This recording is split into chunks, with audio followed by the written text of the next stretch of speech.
교회에 나와서 제일 많이 듣는 이름이 예수님의 이름이고요. 그 다음에 많이 듣는 이름이 사도 바울이라고 하는 사람의 이름입니다. 이 바울이라고 하는 이름은 이제 영어로는 이제 폴, 이제 바울을 이제 폴 이렇게 부르는데요.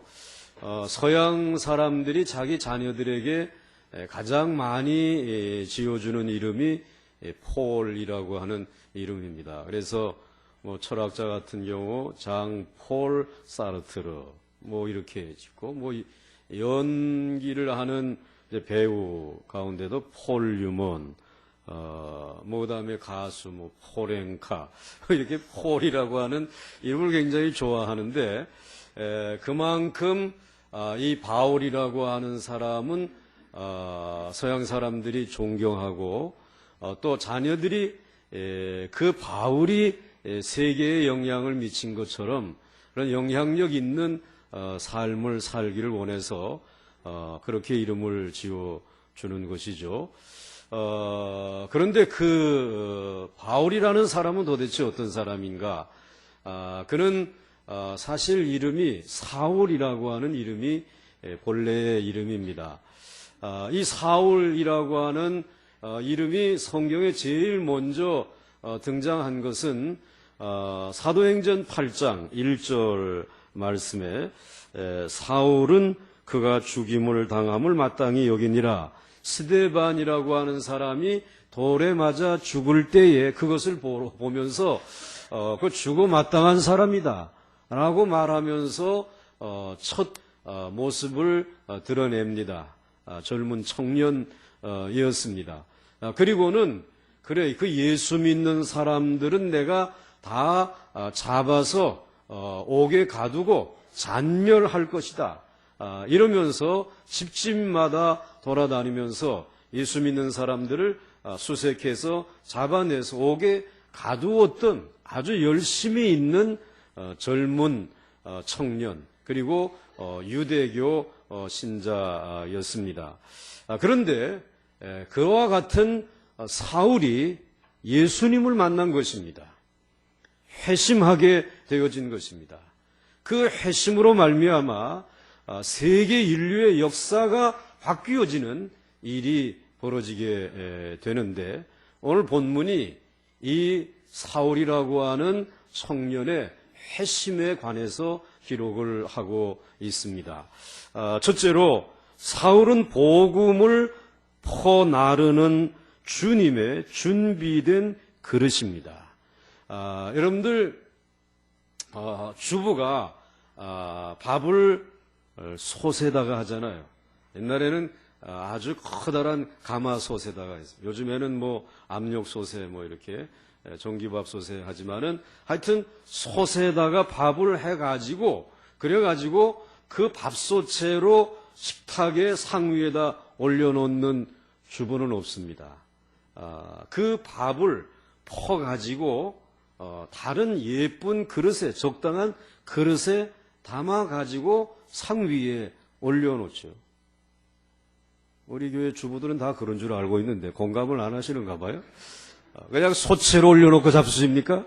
하여튼 대단합니다. 통이 커서 좋은데, 그런데 그렇게 하지 않습니까? 그런데 복음도 사실은 우리 예수님께서 복음을 가지고 오셔서 그 갈릴리 해변에서 전해서 제자들을 이제 예수를 믿게 하고, 그래서 이제는 그들이 복음의 열매를 맺고, 또 그 열매들을 거두어 가지고 이제는 교회라고 하는 이와 같은 이제 공동체를 이룰 때까지, 그런데 그것을 위해서 복음을 심고 복음의 열매를 거두고 그것을 부수어 가지고, 그리고 밥을 하는 그 과정이 바로 마가의 다락방에 120명의 예수님의 제자들을 모아놓고, 그리고는 성령의 불을 내려가지고 그 복음의 가마솥 안에서 끓여가지고는 밥이 되게 했어요. 자, 그런데 그렇게 익은 복음의 밥을 처음에는 예수님의 제자들, 예루살렘에 속해 있는 교우들이 아예 그냥 밥솥에 놓고 그걸 퍼서 먹고, 그리고는 또 그것을 사람들에게, 예루살렘에 있는 사람들에게 막 전해서 5,000명이 예수 믿고 3,000명이 예수 믿고, 그 다음에는 아예 밥솥에 놓아가지고는 그 다음에는 또 이제 스데반과 같은 사람은 순교를 하고, 그리고 거기에 모인 무리들에게 복음을 전하고, 빌립과 같은 사람은 사마리아에 가서 이 밥솥에 복음을 전하는. 그래서 예루살렘과 유대와 사마리아와 구분을 하고 있지만은 사실은 모두가 다 이스라엘이라고 하는 그 복음의 밥솥에서 그것을 봐놓고는 그것을 퍼서 먹고 그리고 전달해 주었습니다. 그것을 예쁜 그릇에 담아서 전해줄 생각을 하지 못하고 있었습니다. 그런데 우리 하나님께서, 이제 우리 주님께서 그 복음의 밥솥에서 복음을 퍼가지고 이제는 이방 나라, 그리고 이방에 있는 왕들, 또 이스라엘 백성들 가운데 세계에 흩어져 사는 이스라엘 자손들, 디아스포라, 이들에게도 이 복음의 밥을 퍼서 전해 주어야 되겠는데, 그 일을 위해서 사울이라고 하는 청년을 택해서 그것을 복음을 담는 그릇으로 삼아가지고 사용하셨다는 것입니다. 그 얘기가 오늘 사도행전 9장 본문 말씀을 쭉 사울의 회심의 말씀의 얘기를 쭉 읽어가시다 보게 되면 9장 15절에 이렇게 소개하고 있습니다. 주께서 이르시되 가라. 이 사람은 내 이름을 이방인과 임금들과 이스라엘 자손, 이거는 디아스포라, 세계에 지금 흩어져 살고 있는 이스라엘 자손들에게 전하기 위하여 택한 나의 솥이다 그랬습니까? 그릇이다 그랬다. 그러니까 오늘 이 사울이라고 하는 청년은 이 복음을 담아서 이제는 나르는 그릇으로 하나님이, 우리 주님이 그를 택하셨다라고 하는 것입니다. 사실 주님이 이 사울을 이렇게 택하셨을 때 이 구원의 복음은 유대 땅에 오신 예수님을 통해서 전해지고 성령 강림을 통해 가지고 이 복음이 무르익어 가지고, 그래서 예루살렘과 유대와 사마리아까지 이와 같이, 그리고 큰 박해를 당하면서 이 복음은 익을 대로 익었습니다. 이제는 완전히 떠서 먹을 수 있는 그와 같은 수준에까지 이르게 되었습니다. 그런데 그것을 전 세계 인류에게 먹고 그리고 나눌 수 있도록 그 그릇으로 오늘 이 사울이라고 하는 이 청년을 택하게 된 것입니다. 사울은 주님이 쓰실 수 있도록 택한 그릇인데, 그 그릇을 사용하려고 하게 되면 그릇을 먼저 깨끗이 닦아야 되잖아요. 그렇지 않습니까? 그냥 어제 먹던 밥그릇에다가 그다음에 다시 퍼가지고 얘다 먹으라 그러지 않지 않습니까? 이거 다 뭔가 이 깨끗이 좀 씻은 다음에 그릇에다가 밥을 담아가지고 그리고 상 위에 올려 놓는단 말이죠. 그래서 오늘 사울의 회심이라고 하는 것은 이제 복음을 담을 그릇으로 택한 사울을 깨끗이 정결하게 하는 과정이에요. 그걸 사울의 회심이다, 이렇게 얘기를 합니다. 사울이 이제 이 회심하게 되는데, 사랑하는 성도 여러분, 사울의 회심은 초대 교회의 복음 선교 사역에 있어서 결정적으로 중요한 사건입니다. 만일 사울이라고 하는 그릇이 없었다라고 하게 되면 복음은 유대 땅 갈릴리에서 그저 밥으로 만들어지기만 했을 뿐 다른 사람들에게는 나누어 주고 전달할 방법이 없었을 것입니다. 그저 솥단지채 밥상에 올려놓고 퍼먹는 수밖에 없었습니다. 그러나 사울이라고 하는 준비된 그릇이 있었기 때문에 복음은 전 세계로 전파될 수 있었습니다. 그 이유는 우선 예루살렘에 있는 제자들이 너무 무식했습니다. 배운 것이 없었습니다. 그리고 그러다 보니까는 이들은 자기네 나라를 한 번도 벗어난 적이 없습니다. 그래서 이방 세계가 어떻게 살아가고 있는지, 이방의 문화는 어떤 문화를 가지고 있는지 여기에 대해서는 캄캄합니다.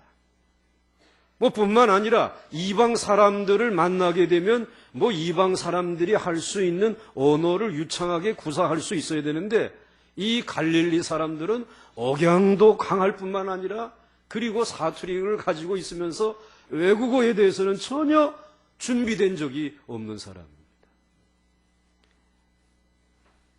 이 예수님의 제자들이 어떻게 이방 사람들에게 가서 이 복음을 전하는 그릇으로 사용되어질 수 있겠습니까? 그런데 거기에 비해서 이 사울이라고 하는 청년, 이 청년은 길리기아 다소라고 하는 곳에서, 그 도시에서 태어났습니다.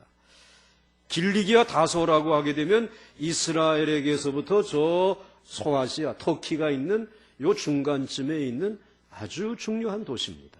그리고 이 다소라고 하는 것은 헬라의 문화가 꼽힌 것이고, 그리고 그 헬라의 문화가 꼽힌 지역일 뿐만 아니라 이방 나라, 이방 지역이었습니다. 그리고 그 이방 지역인 헬라의 문화를 가지고 있는 다소에서 사울이 태어나기는 했지만은 아버지가 흩어진 이 유대인이기 때문에, 디아스포라이기 때문에 회당을 중심으로 해서 철저하게 유대교 교육을 했습니다. 율법 교육을 했습니다. 유대교 율법 교육을 받으면서 유대 문화를 어려서부터 배우면서 자라는 중에 아버지가, 야, 너는 예루살렘으로 유학을 가면 좋겠다.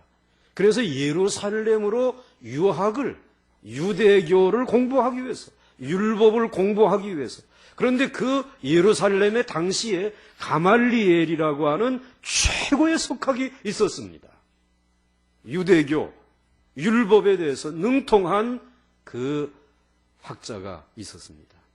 너는 그 문화에 들어가서 너는 유대인이니까 공부를 하라. 그래서 그 박사 과정을 밟고 있었어요. 그렇게 준비가 되어져 있는 이 사울입니다. 자, 그런데 오늘 이 사울은 그와 같은 다소 출신이면서 헬라의 문화와 유대의 문화를 다 섭렵하면서 특별히 유대의 석학인 가말리엘의 문화에서 공부하다 보니까 그는 헬라 말도 잘하지만은 유대교 히브리어에 대해서도 능통을 했습니다. 그래서 언어에 막힘이 없는 사람이에요. 이와 같은 이 사울이야말로 이 솥단지 안에 준비되어져 있는 복음이라고 하는 밥을 국경을 넘어서 이방인에게 퍼서 나눌 수 있는, 그리고 또 이방의 왕들과 그리고 이스라엘 자손들에게 그것을 나눌 수 있는, 전달할 수 있는 너무 적합한 그릇이죠. 그런데 문제는 이 사울이라고 하는 청년이 저 위에 계신 주님께서 나를 그와 같은 일을 위해서 창세전부터 택하신 그릇이라고 하는 사실을 모르고 있다고 하는데 문제란 말이에요. 그래서 자신은 열심히 이 유대교의 박사학위를 받아가지고 이 유대교를 온 세상에다가 좀 더 널리 퍼뜨리는 일, 이게 자신의 본분인 줄 알고 있었어요. 그는 자신이 주님의 일을 위해서 준비된 그릇인지 모르고 사울은 주님을 만나기 전에 철저하게 율법에만 집중하면서 교육을 받았어요. 그는 스승인 가말리엘의 수제자로서 그 과정을 지금 공부하고 박사가 되는 게 목표입니다. 그는 엘리트 중에 엘리트의 길을 걷고 있었습니다. 그의 눈에 비친 예수, 미친 사람이죠. 그리고 그가 가르치는 하늘나라, 복음, 너무나 호황하기 이를 데 없습니다. 저러다가 저 사람 죽지. 그러더니 사울이 예측한 대로 십자가에 못 박혀 어떻게 했어요? 예수가 죽었습니다. 내 예견이 옳았다. 사울은 그렇게 생각했습니다. 그런데 그 다음에 심각한 문제가 생겼습니다. 그 예수를 따르는 이들이 예수님이 죽으면 다 사라질 줄 알았는데 여전히 예수를 따르는 이들이 계속해서 예수를 따르면서 예수의 그 전한 말씀을 가르치면서 뭐라고 외치냐면 그 십자가에 못 박혀 죽은 예수가 살아났다라는 것입니다. 부활했다라는 것입니다. 그러니 그 모습을 보고 이 사울은 저들의 스승보다 그의 제자들이 더 미쳤구나 이런 생각을 했어요. 저거 어떻게 하나 그런 걱정을 하고 있어요. 그런데 그런 가운데 또 한 사람, 이해가 안 되는 사람을 만나지 않았습니까? 그게 스데반이라는 사람. 이 스데반이라는 사람은 지금 돌에 맞아서 죽습니다. 그런데 돌에 맞아 죽기 전에 뭐라고 얘기하느냐 하면 자기가 공부하는 유대교의 핵심 중에 핵심인 예루살렘 성전은 더 이상 필요치 않다. 예수 그리스도께서 십자가에서 죄사함의 제사를 드림으로 인해서 이제는 예수 그리스도의 십자가가 제단이고 그분이 곧 살아있는 성전이다.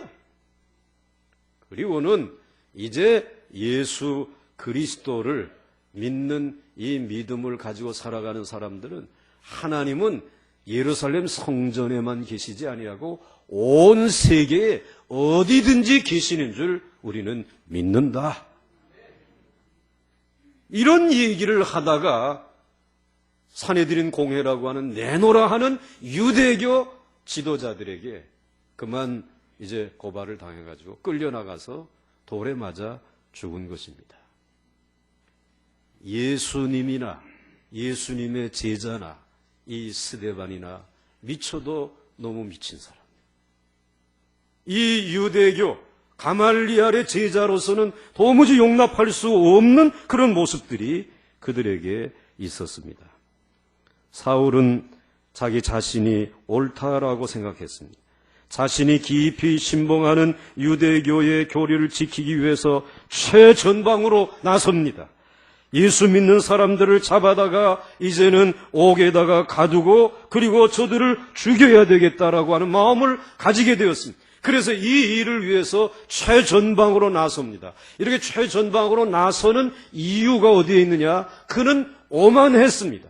그러나 내가 가장 옳다라고 하는 자부심이 있었습니다. 내가 가장 옳다라고 하는 사실을 수많은 사람들에게 보여주기 위해서는 예수 믿는 사람들을 이제 굴비 엮듯이 엮어가지고 붙들어 와가지고는 매로 매우 쳐서 더 이상 예수를 믿지 못하도록 하는 일을 예루살렘에 있는 수많은 유대인들에게 보여주어야 되겠다. 그래서 저 사울이라고 하는 젊은이가 옳은 일을 하고 있다라고 하는 사실을 확인시켜주고 싶었습니다. 그러나 사울은 주님이 사울을 창세전부터 알고 계셨고 복음을 전 세계에 담아 옮길 최고의 그릇으로 준비해 놓은 것을 전혀 알지를 못했습니다.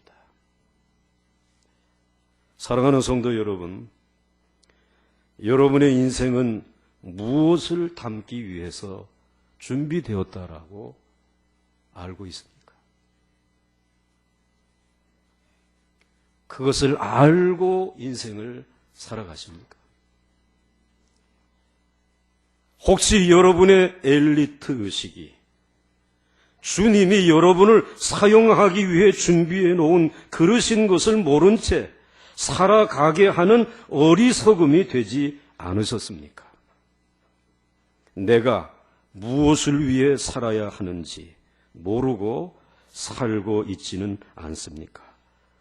여러분이 주님의 복음을 담기 위해서 사용하시는 그릇임을 알 때에 여러분의 인생은 달라질 수 있습니다.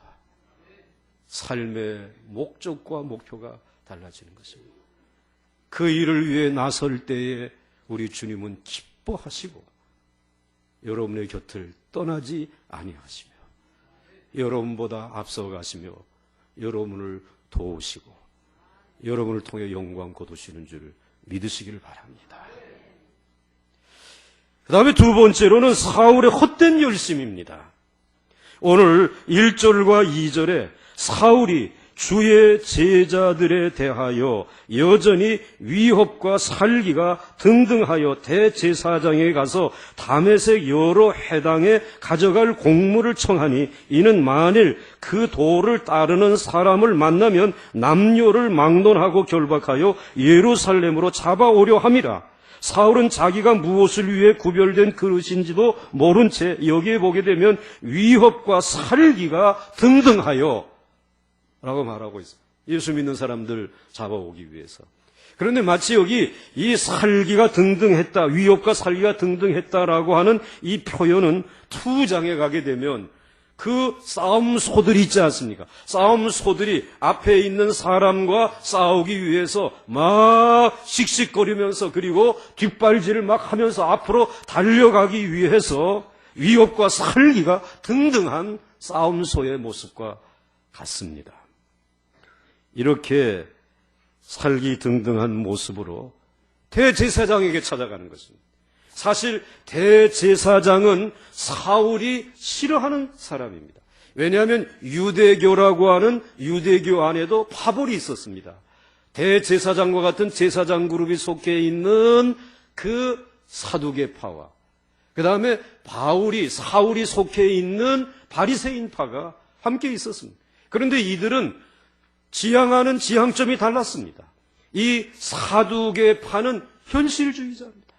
돈도 있어야 되고 축복도 받아야 되고 외국과 거래도 해야 되고 그래서 이런 의미에서는 좀 열려져 있습니다. 그런데 이 바리새파는 민족주의자입니다. 오직 우리 이스라엘 백성들, 그리고 우리는 경건하게 살아야 된다. 그리고 우리는 영적으로 살아야 된다. 현실적이지 않습니다. 이 사두개파의 두목인 대제사장, 그리고 사울은 바리새파에 속해 있는 젊은 청년입니다. 감히 지금 대제사장에게 갈 수가 없습니다. 그런데 오늘 이 예수 믿는 사람들을 때려잡는 일을 위해서라면 나하고 파가 달라도 가서 그 사람을 설득해가지고 내가 가서 예수 믿는 사람들을 잡아올 수 있도록 이 공문에 도장을 찍어 주십시오. 얼마나 열심히 있습니까?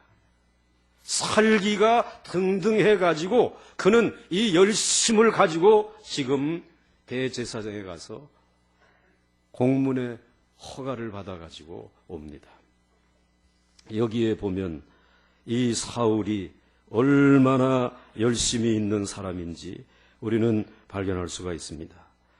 자신의 반대파까지 설득할 정도로 그리스도를 핍박하는데 열심히 있습니다. 왜 사울은 그리스도인들에 대하여 이렇게 분노가 가득하고 공격하지 않고는 견딜 수 없을까? 조금 전에 말씀드린 대로 자기가 가장 옳다라고 하는 사실을 이스라엘 백성들에게 두 눈으로 보라는 것입니다. 그거 보여주고 싶어서.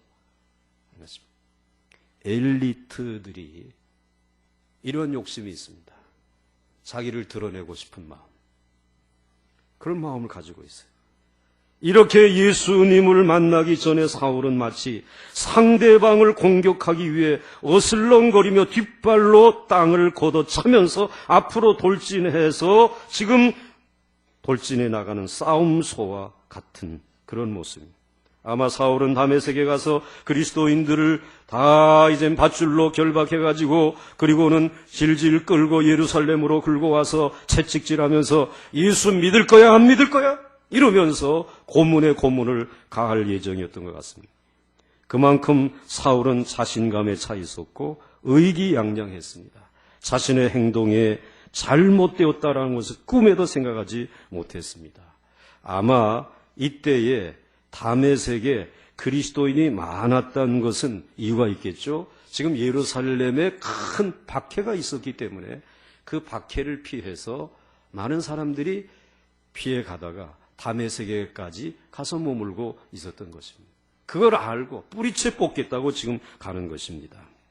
그렇지만 주님의 편에서 내려다보면 사울의 살기 등등한 열심은 헛된 열심입니다. 헛된 열심이에요. 헛된 수고였습니다. 지금 저러고 있을 때가 아닌데 우리 주님이 사울을 내려다보면서 혀를 차고 있었을 것입니다.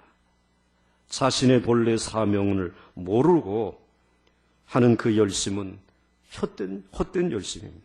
그것을 사도행전 26장 14절 하반절에 사도 바울이 자기의 회심에 대한 간증을 하면서 이렇게 얘기하고 있습니다. 노란 글씨로 적은 부분만 한번 같이 읽겠습니다. 시작.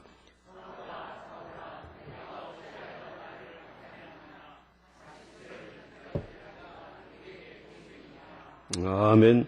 여기에서 가시채는 뒷발질하는 소를 앞으로 몰기 위해서 길이가 그리고 끝이 뾰족한 막대기를 의미하는 것입니다. 소를 끌고 가는데 이놈이 앞으로 가진 않는단 말이에요. 주인이 원하는 길로 가지 않는단 말이에요. 그러니까는 자꾸 버티고 그리고 옆으로 이렇게 세니까 이 주인이 앞으로 끌면서 가도록 자꾸 뒷발질을 하면서 못 가겠다고 버티는 것의 뒤에다가 이 가시가 뾰족한 막대기를 거기다 대놓는 것입니다. 뒷발질 하게 되면은 누구 발이 아픕니까? 사울의 발이 아프겠죠. 자기 몸을 자기가 해야 하는 거예요. 자기는 열심히 한다고 하는데 그 사울의 열심은 도리어 헛발질을 하면서 그리스도인들에게 달려가고는 있지만은 스스로 가시채를 뒷발질하고 있는 형국이었다. 내가 예수를 만나기 전에 나의 열심은 그와 같은 것이었다. 열심을 내면 내는 것만큼 내게는 고통이 없고 그리고 그 헛된 열심으로 인해서 나의 몸을 해하는 일이 되었다라는 것입니다. 헛된 수고를 하고 있었다는 것입니다. 자기의 발을 자기가 찌르고 있는 것입니다. 열심을 내면 낼수록 자기 발을 더 깊이 찌르는 것입니다. 사랑하는 성도 여러분, 여러분도 나름대로 열심히 살고 계시지 않아요? 열심히 여러분의 인생을 달려가고 있지 않습니까? 그러나 주님이 나를 위해 예비하신 선택한 길을 걷지 아니하면 그 수고는 헛수고라고 하는 것입니다.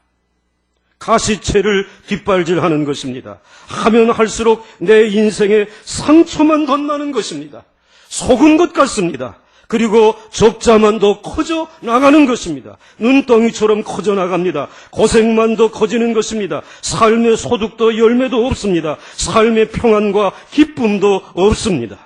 늘 주님이 원하셔서 부르신 일에 무엇인지 먼저 깨닫고 그 일에 힘을 다해 수고하셔야 삶의 밭이 갈아 엎어지고 엎어진 곳에 뿌려진 씨앗이 열매를 맺게 되는 줄 믿으시길 바랍니다. 오늘 이 사울은 주님이 복음을 퍼나르는 그릇으로 구별해 놓은 것입니다. 그거 하라고 구별해 놓은 것입니다. 그런데 예수 믿는 사람들을 핍박하면서 나름대로 열심히 하지만 그는 가시채를 뒷발질하면서 헛된 수고를 하고 있는 것입니다. 오늘 여러분들 더 이상 헛된 수고를 해서는 안 되지 않겠습니까? 주님이 여러분에게 무엇을 담기를 원하는지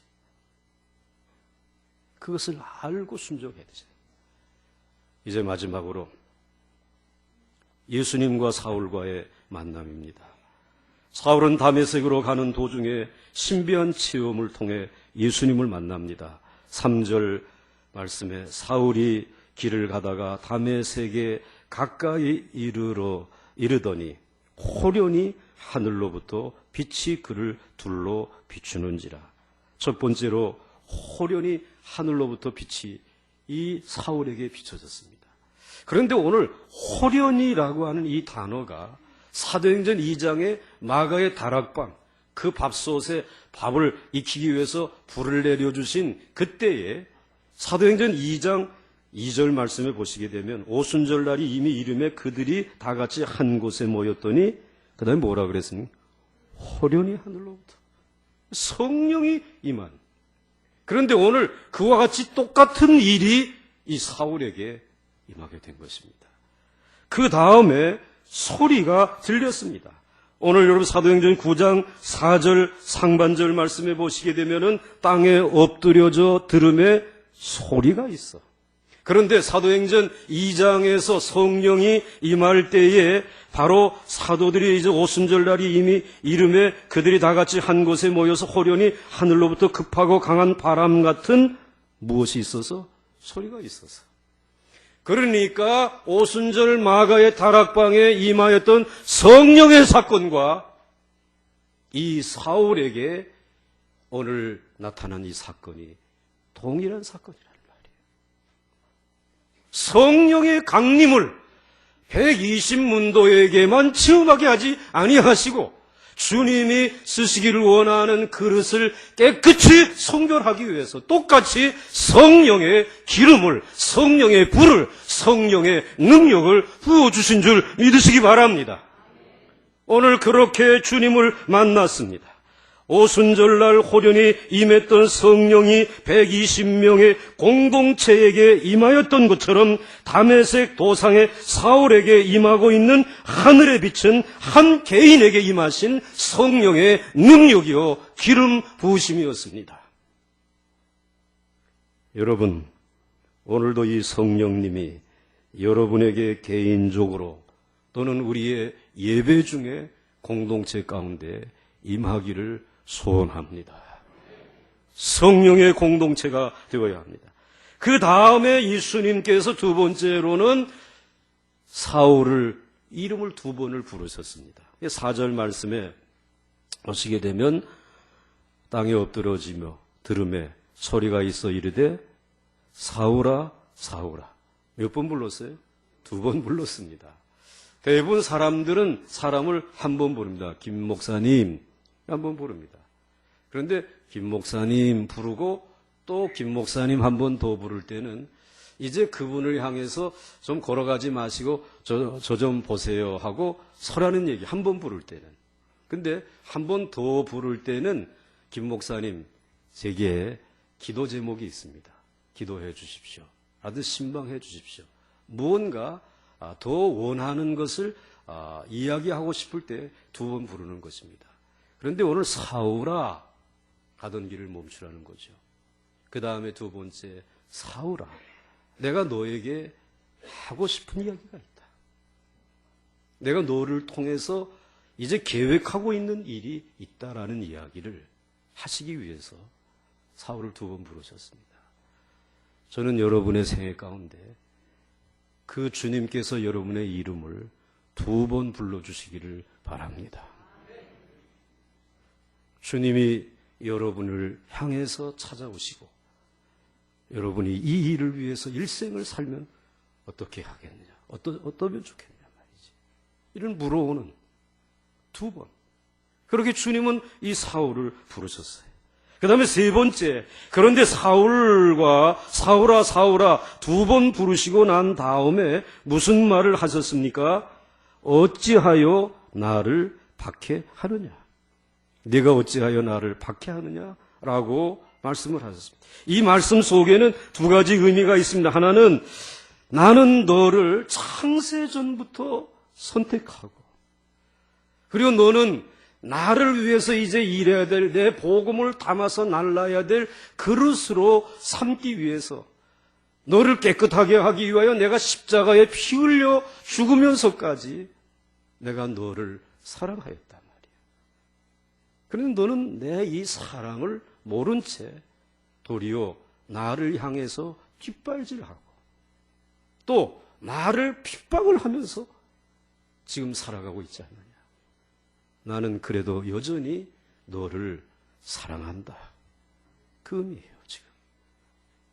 그러면서 오늘 이 사울이라고 하는 사람을 부르시고 어찌하여 나를 박해하느냐라고 하는 말 속에는 우리 주님이 내가 너를 그만큼 사랑하고 있는데 어찌 나를 이렇게 몰라주느냐.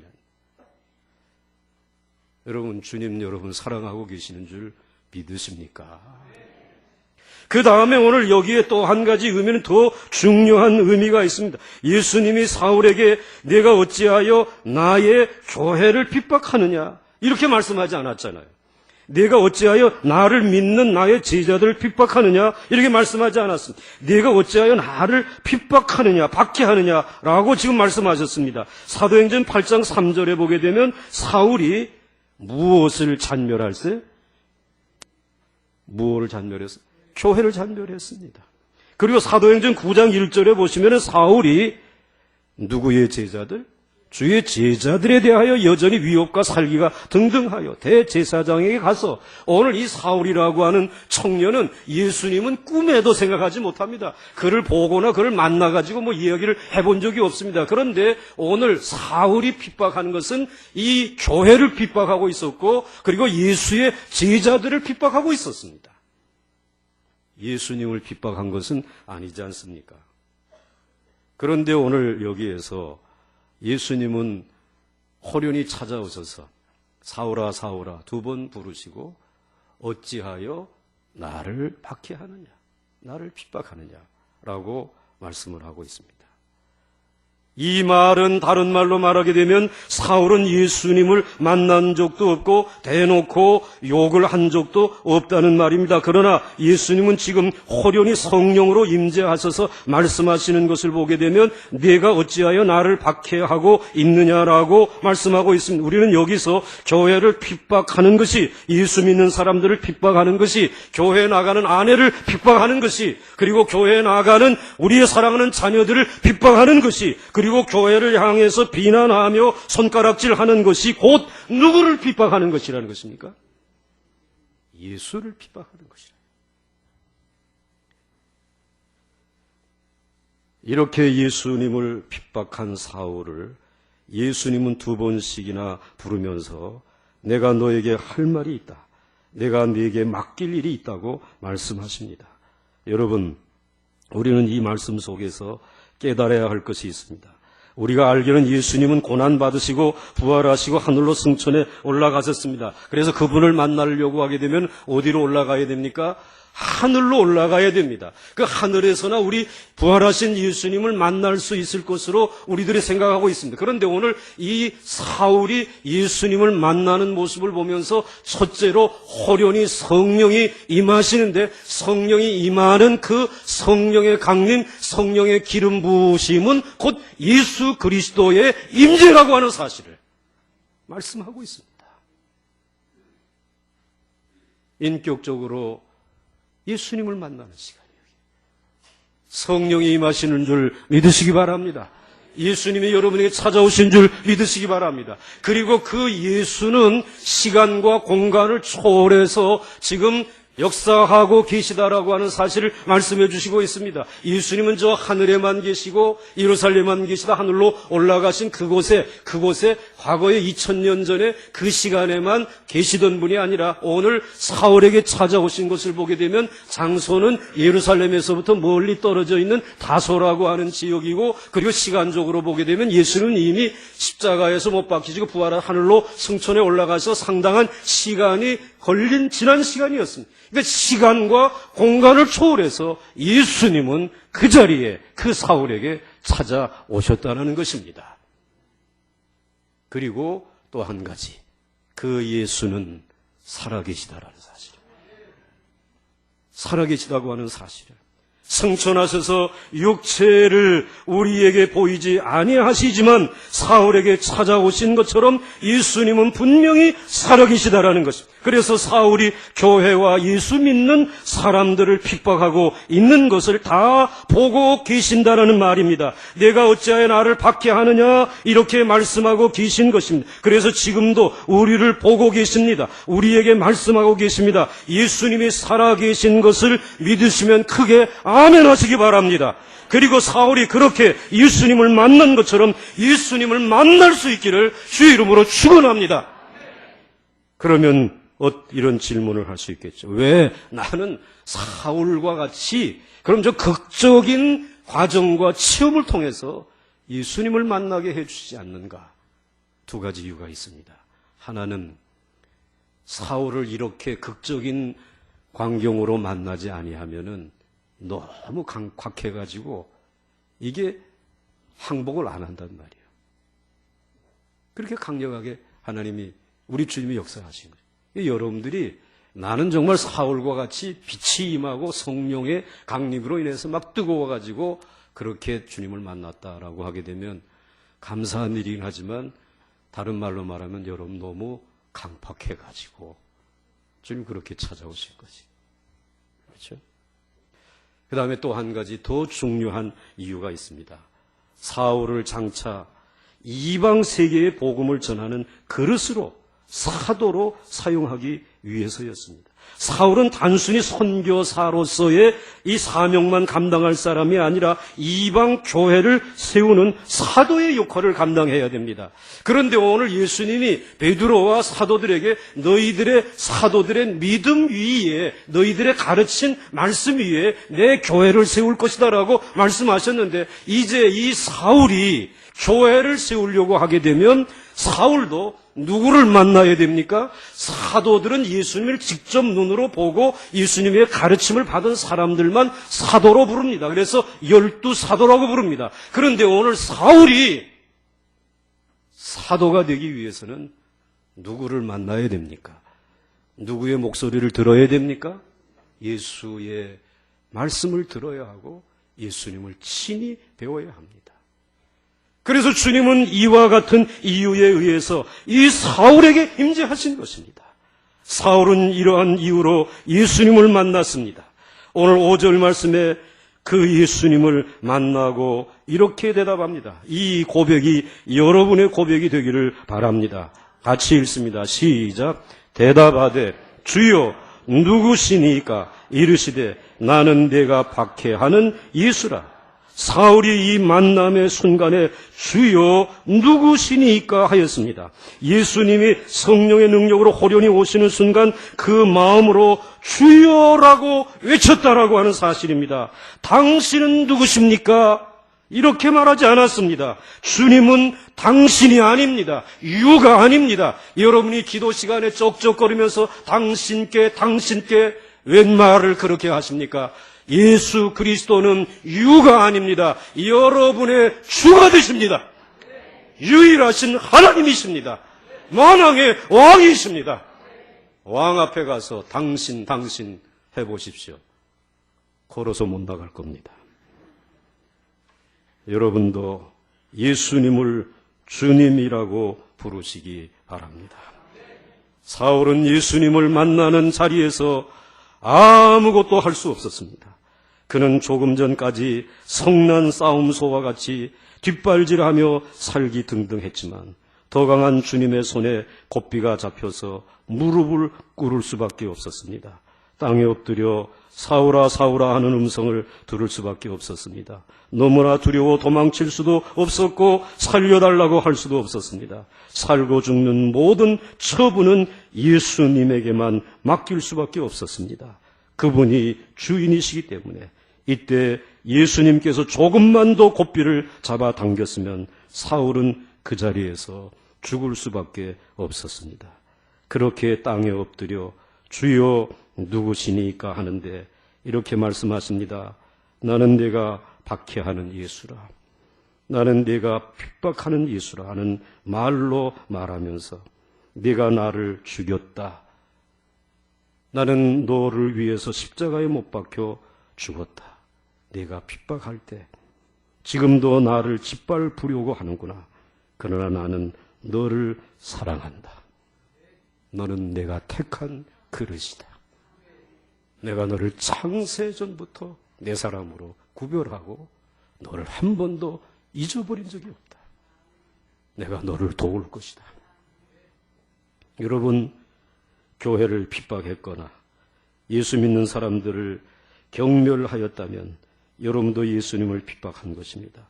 사울은 이렇게 예수를 만났습니다. 그리고 회심했습니다. 여러분은 어떻게 예수를 만나셨습니까? 여러분도 정말 회심하셨습니까? 사실은 예수를 만나서, 사울은 예수를 만나서 바울로 변화되어졌습니다. 사울은 크다라는 뜻입니다. 예수를 만나보니 바울, 나는 너무 작은 사람, 너무나 작은 바울입니다. 이름을 바꾸었습니다. 그러나 기독교 역사상 오순절 이후 최대의 사건은 사울과 예수가 만난 사건입니다. 사울이 예수를 만남으로 말미암아 사울이라고 하는 한 사람의 구원이 문제가 아니라 복음이 이 세상 이방 세계를 완전히 바꾸어 놓는 놀라운 기회가 되었습니다. 전 세계가 복음의 축복을 받게 되는 일이 바로 청년 사울이 예수를 만나는 사건으로 말미암아 이루어진 것입니다. 여러분이 예수를 만남으로 세상이 변할 수 있습니다. 여러분이 예수를 만남으로 여러분의 가족이 새로워질 수 있습니다. 누군지는 모르겠지만 어느 한 사람이 오늘 예수를 만남으로 이 사회가 온통 변할 수 있습니다. 예수 만난다는 것은 이처럼 엄청난 일들을 만들어내는 사건이고 시작입니다. 지난 금요일 양화진 우리 선교사님들과 그의 가족들이 묻혀져 있는 500여 개의 무덤이 있는 그곳, 어느 한 교회가 사유화해서 그것을 이제 자신의 것으로 삼으려고 하는 것에 우리 교단이 반대하면서, 우리 노회가 가장 가까이 있기 때문에 반대하면서 이제 이것을 어떻게 다시 찾아서 기독교 한국교회의 문화의 유산으로 다시 찾아올 수 있을까? 그것은 500명의 거기에 묻혀져 있는 분들의 그 비석을 보고 교회사를 연구하는 분들이 책을 만들어야 되겠다. 어떻게 와서 예수를 어떻게 전하다가 어떻게 이 자리에 묻혔는지. 그래서 그 책을 2권을 출판을 하면서 1000개의 목숨이 있다면, 내게 1000개의 목숨이 있다면, 한 선교사가 그런 고백을 했어요. 내게 1000개의 목숨이 있다면 이 땅에 다 죽어가고 싶다. 하나만 있는 것이 아깝다. 아쉽다. 그러면서 연대 총장과 이화여대의 기독교 교수가 자기네 학교를 세운 그 선교사님들의 이야기를 자기가 집필했으니까 와서 소개하면서 이화여대의 스크랜턴이라고 하는 선교사, 여자분인데 54살의 이 여자 대학교에 와가지고 거기에서 2명의 한국의 무지한 여성을 가르치기 시작한 것이 이화여대의 시작이었다. 그런데 그 2사람의 여성에게 가르쳤는데 지금은 22,000명의 재학생이 있고 그 학교를 거쳐간 사람이 22만 명이나 되고 그들로 하여금 한국 사회에 미친 영향은 이루 말할 수 없고, 그 스크랜턴이라고 하는 그 여자 선교사님이 54세에서 76세 한국에서 눈을 감을 때까지 아현 감리교회, 상동 감리교회, 저 동대문 감리교회, 지금 뭐 옮기냐 못 옮기느냐 이러고 있는 교회들을 개척을 했다. 그러면서 스크랜턴 그분이 이 땅에 여성이 예수님을 만나서 변하면 이 땅에 가정이 변합니다. 가정이 변하면 그 가정에 있는 자녀들이 변하게 되어집니다. 자녀가 변하면 이 땅에 역사가 바뀌어지는 것입니다. 그러면서 와서 예수를 만나게 해주었다. 여러분이 예수를 만나지 않았습니까? 이제 그 예수의 복음을 퍼나르는 그릇으로 구별되지 않았습니까? 이제 여러분 헛된 열심은 내려놓으시고 이 만난 예수를 위해서 인생을 다시 시작할 수 있기를, 마지막까지 이 복음을 땅끝까지 전할 수 있기를 주의 이름으로 간절히 축원합니다.